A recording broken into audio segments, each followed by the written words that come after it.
మనతో పాటు ఇంకో గెస్ట్ ఉన్నారు, శ్రీవర్ధన్ రెడ్డి గారు, బీజేపీ నాయకులు మనతో ఉన్నారు. ఆయనతో మాట్లాడదాం. శ్రీవర్ధన్ రెడ్డి గారు నమస్తే అండి. సార్, ఆపరేషన్ సింధూర్ అయితే కొనసాగుతుందని చెప్తుంది భారత్. అయితే ఇక్కడతో అయిపోలేదు, ఇంకా ముందు ఉందని కూడా వార్నింగ్ ఇచ్చింది. పాక్ కూడా కాల్పుల ఒప్పందం ఉల్లంఘించి కాల్పులు జరుగుతున్న పరిస్థితి కనిపిస్తుంది. ఈ నేపథ్యంలో పూర్తి స్థాయి యుద్ధం వచ్చే అవకాశం కనిపిస్తుందంటారా? పాకిస్తాను మనం అందరూ కూడా చరిత్ర తెలుసు. దేశ విభజన జరిగిన తర్వాత అయితే పాకిస్తాన్ మెజార్టీగా ఉన్నటువంటి ముస్లింలు పాకిస్తాన్ ఏర్పడ్డ రోజు నుంచి ఇప్పటి వరకు కూడా నిరంతరంగా సీమాంధ్ర ఉగ్రవాదాన్ని భారతదేశంలో నిరంతరంగా వ్యాపిస్తా ఉంది. సో ఇంత ముందుకు ప్యానల్ ఉన్నటువంటి మిత్రులు చెప్పారు, అంటే వాళ్ళు ఎన్ని యుద్ధాలు చేసినా ఓడిపోతారనే విషయాలు తెలిసినా కూడా భారతదేశం యొక్క అభివృద్ధిని ఆపాలి నిరంతరంగా అని చెప్పేసి ఒక రాక్షసమైనటువంటి ఆలోచనతోటి ఈరోజు నిరంతరంగా భారతదేశంలో ఈ యొక్క సీమాంధ్ర ఉగ్రవాదాన్ని గత అనేక సంవత్సరాలుగా మరి ఈ యొక్క పాక్ తీవ్రవాదులు అక్కడ ఉన్నటువంటి పాకిస్తాన్ సైనిక సహకారంతో జరిగిందనేది మనందరూ కూడా తెలుసు. ఈరోజు కాశ్మీర్లో ఏదైతే ఎంత దారుణమైనటువంటి మరణకాండం సృష్టించిందో మనం చరిత్రను చూశాం. సరే, గత పాలకులు ఏం చేశారు ఇవన్నీ మనం ఒక పక్కన పెట్టుకుంటే, ఇప్పుడు ఏదైతే మన జరిగినటువంటి ఏప్రిల్ 22 పహల్గాంలో ఏదైతే చేశారో నిజంగా కూడా ఈ ప్రపంచం అంతా కూడా ఈ యొక్క తీవ్రవాదం చేసినటువంటి దుశ్చర్య ఏదైతుందో ప్రపంచం అంతా కూడా తీవ్రంగా ఖండించింది. ఎందుకంటే అక్కడ ఒక సామాన్యమైనటువంటి ప్రజల పైన మతం అడిగి కలమా చదవాలని అని చెప్పి గ్రూపులుగా విడగొట్టి మరి అదే మహిళల ముందు బట్టలు విప్పి కాల్చి చంపడం ఏదైతే ఉందో ఇది చాలా దారుణమైనటువంటి ఒక అంశం. మళ్ళీ దానికి తోడుగా ఆ మహిళల ఆర్తనాదంతో మరి మా భర్తలు చెప్తే మమ్మల్ని కూడా చంపండి అంటే పోయి మీ నరేంద్ర మోడీ గారు చెప్పుకోండి అని ఏదైతే సవాల్ చేశారో ఇది భారతదేశ సార్వభౌమత్వానికి సంబంధించి ఒక అంశం. ఈ దేశానికి ఒక ప్రధానమంత్రిని చెప్పుకోండి అని చెప్పి ఏదైతే ఒక తీవ్రవాది మాట్లాడారో, ఒక పాకిస్తాన్ ప్రేరేపిత తీవ్రవాది మాట్లాడాడో ఇది ఈ దేశం 140 కోట్ల ప్రజల యొక్క ఆత్మగౌరవానికి, ఇది మన యొక్క సార్వభౌమానికి సంబంధించిన అంశం. అందుకోసం దేశం అంతా కూడా ఒక్కసారిగా మరి ఒక్క ముక్త కంఠంతో ఈరోజు పాకిస్తాన్ యొక్క దుశ్చర్యలను, పాకిస్తాన్ యొక్క తీవ్రవాదాన్ని దేశం ప్రజలందరూ కూడా ఒకటే ఖండించారు. అదేవిధంగా ప్రపంచ దేశాలన్నీ కూడా తీవ్రవాదం విషయంలో మరి పాకిస్తాన్ యొక్క వైఖరిని అందరూ కూడా దుయ్యబట్టారు. మరి దాని తర్వాత మనం యుద్ధం అనేది జరిగినప్పుడు పిచ్చోని చేతిలో రాయి ఉంది. ఈరోజు పాకిస్తాన్ లో ఉన్నటువంటి దేశం ఏంటంటే ఇవాళ అక్కడ ప్రజాస్వామ్యం లేదు. అక్కడ ఉన్నటువంటి పరిస్థితి ఏంటంటే ఎవడు ఏం చేస్తాడో కూడా ఈరోజు ఆ దేశంలో ఉన్నటువంటి పరిస్థితి అక్కడున్న ప్రజలకు కూడా అర్థం కానిటువంటి పరిస్థితి ఉంది. ఒకవైపు పాలకులకు తీవ్రవాదులకు మధ్య జరుగుతున్నటువంటి ప్యారలల్ ప్రభుత్వాలు ఉన్నాయి. ఈరోజు వాని యొక్క ఐడెంటిటీ కోసం, పాలకుల ఐడెంటిటీ కోసం, లేకపోతే అక్కడ ఉన్నటువంటి మిలిటరీ లేక వాళ్ళ యొక్క ఐడెంటిటీ కోసం నిరంతరం భారతదేశం మీద ఒక రకమైనటువంటి ఒక వ్యతిరేకతను పాకిస్తాన్ లో యువకుల్లో, పాకిస్తాన్ ప్రజల్లో నిరంతరంగా వాళ్ళు ప్రేరేపిస్తున్న సందర్భం మనం చూసాం. మరి దాని తర్వాత నిజంగా కూడా దేశం అంతా కూడా నరేంద్ర మోడీ గారు ఒక సమర్థమైనటువంటి నాయకత్వం ఈరోజు దేశానికి ఉంది. ఈరోజు మనం అనుకున్నాం ప్రపంచం ఎందుకు తిరిగాడు అని చెప్పేసి చాలా మంది కొన్నిసార్లు మనం ప్రశ్నించారు.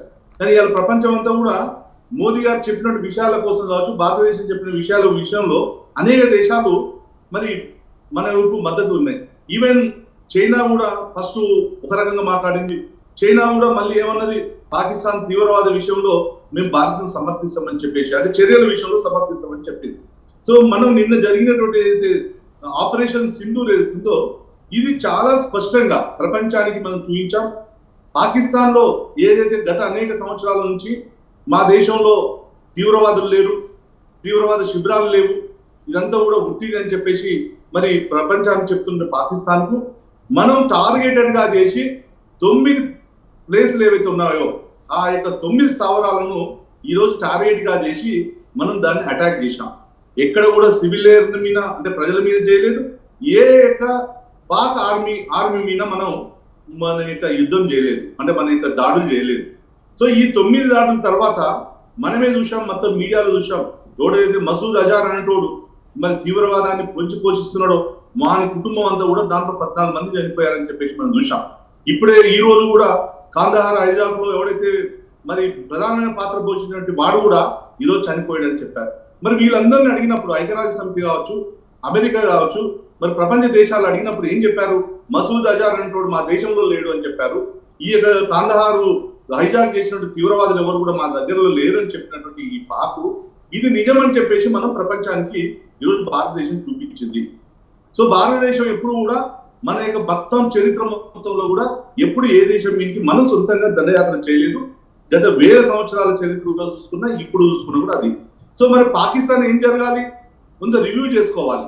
ఎస్ ఇది తప్పు జరిగిపోతుంది, తప్పు జరిగింది అని చెప్పేసి రివ్యూ చేసుకోకుండా దాని ఎదురు దాడిగా మరి ఒక సామాన్యమైనటువంటి కాశ్మీర్లో ఉన్నటువంటి ప్రజలపైన కాల్పులు జరిపి మరి భారతదేశంలో ఉన్నటువంటి కాశ్మీర్లో ఉన్నటువంటి మన యొక్క భారత పౌరుల యొక్క 13 మంది పైన చనిపోయినటువంటి ఒక దుశ్చర్య ఏదైతే ఉందో ఇది పాకిస్తాన్ అతిక్రమించింది.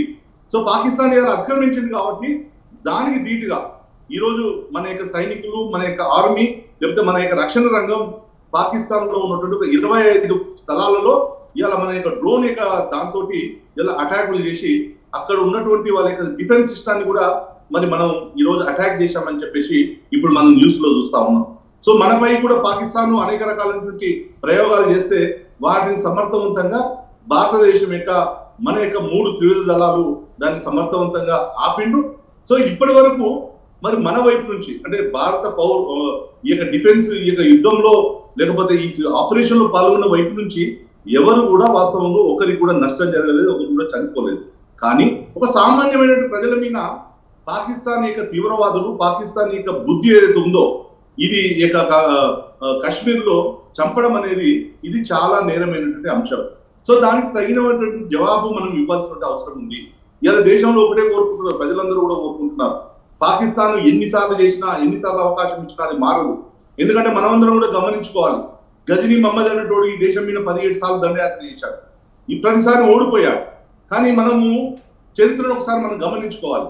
వానికి శక్తి లేకపోయినా, ఓడిపోయినా మళ్ళీ మళ్ళీ దండయాత్ర ఎందుకు చేశాడంటే అప్పుడు ఆ రోజుల్లో కొంతమంది మనకి సహకరించడం వల్ల మరి గజనీ మహమ్మద్ అనేటోడు మరోసారికి వచ్చాడు. ఇవాళ మనం అందరం గమనించాల్సింది ఏంటంటే మన యొక్క రక్షణ రంగం ఈ రోజు దేశం యొక్క సరిహద్దుల్లో మన యొక్క సైనికులు, ఆర్మీ కావచ్చు, ఇవాళ ఉన్నటువంటి డిఫెన్స్ కావచ్చు, లేకపోతే నావికా దళాలు కావచ్చు, చాలా బలంగా ఉన్నాయి, చాలా స్ట్రాంగ్ గా ఉన్నాయి. ఈ రోజు పాకిస్తాన్ ను నిజంగా అనుకుంటే కూడా చరిత్రలో చిట్టపటంలో లేకుండా చేయగలుగుతారు.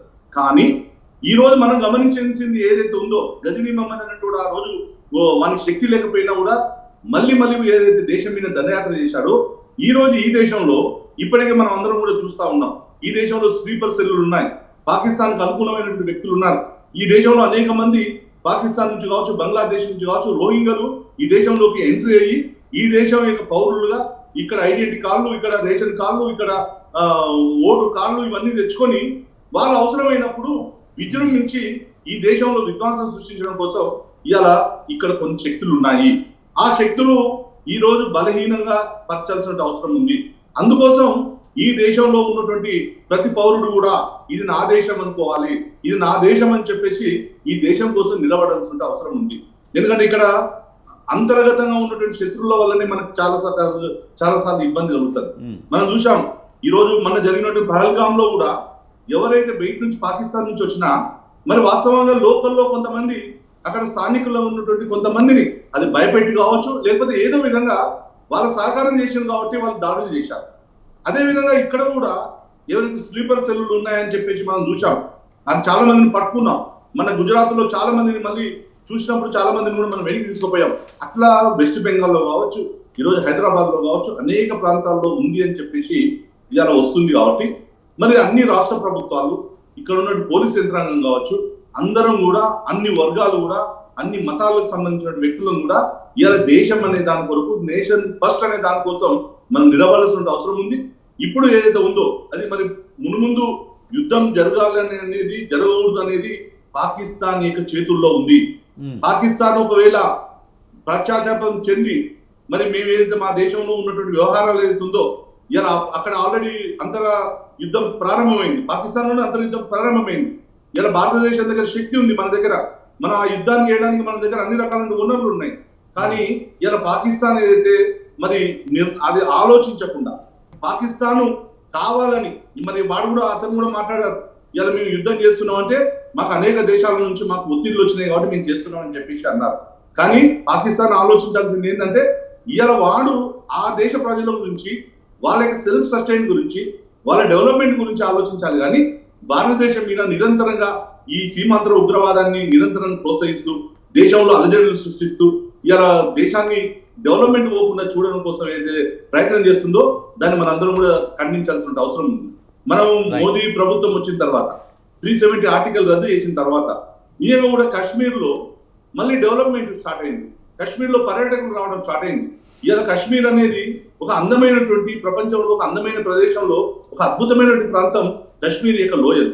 మరి ఈ యొక్క లోయలు చూడడం కోసం పర్యాటకులు వస్తూ అక్కడ ఉన్నటువంటి ఎవరైతే ప్రజలు ఉన్నారో వాళ్ళ యొక్క జీవనోపాధి, వాళ్ళ ఆర్థిక స్థితిగతులు మారుతూ ఉన్నప్పుడు ఈ యొక్క తీవ్రవాదులు ఈ యొక్క పాకు ఒక కుట్రలు చేశారు.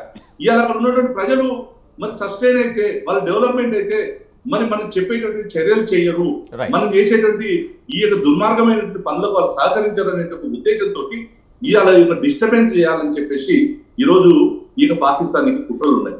అందుకోసం ఈ రోజు మనం చూసాం అమెరికాలో దాడులు జరిగినప్పుడు మరి ఎవడైతే చేసినటువంటి